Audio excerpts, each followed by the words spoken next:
1 கொரிந்தியர் 6ஆம் அதிகாரம். உங்களில் ஒருவனுக்கு வேறொருவனோடே வழக்கு உண்டானால் வழக்காடும்படி அவன் பரிசுத்தவான்களிடத்தில் போகாமல் அநீதக்காரரிடத்தில் போக துணிகிறது என்ன? பரிசுத்தவான்கள் உலகத்தை நியாயம் தீர்ப்பார்கள் என்று அறியீர்களா?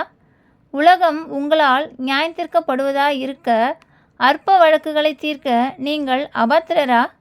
தேவதூதர்களையும் நியாயம் தீர்ப்போம் என்று அறியீர்களா? அப்படி இருக்க இந்த ஜீவனுக்கு ஏற்றவைகளை நீங்கள் தீர்த்து கொள்ளாதிருக்கிறது எப்படி?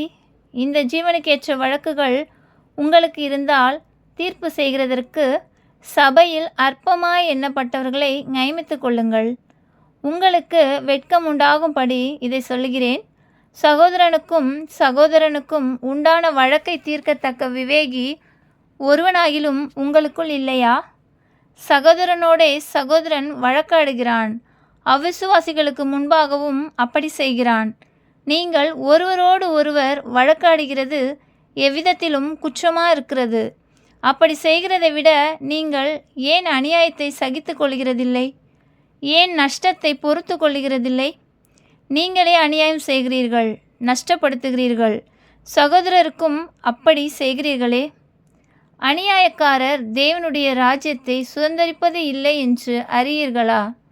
வஞ்சிக்கப்படாதிருங்கள்.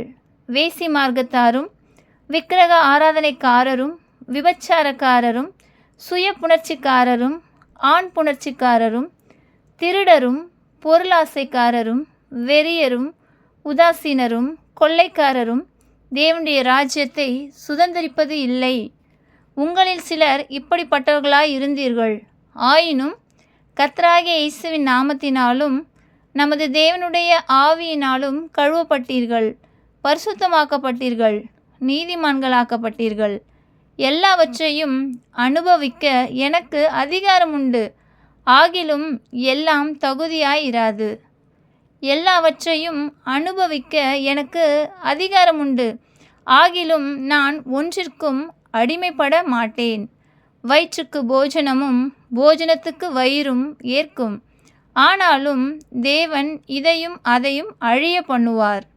சரீரமோ வேசித்தனத்திற்கல்ல, கர்த்தருக்கே உரியது. கர்த்தரும் சரீரத்துக்கு உரியவர்.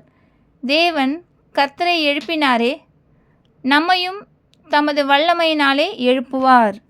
உங்கள் சரீரங்கள் கிறிஸ்துவின் அவயங்கள் என்று அறியீர்களா? அப்படி இருக்க நான் கிறிஸ்துவின் அவயங்களை வேசியின் அவயங்களாக்கலாமா? அப்படி செய்யலாகாதே. வேசியோடு இசைந்திருக்கிறவன் அவளுடனே ஒரே சரீரமாயிருக்கிறான் என்று அறியீர்களா? இருவரும் ஒரே மாம்சமாக இருப்பார்கள் என்று சொல்லியிருக்கிறதே.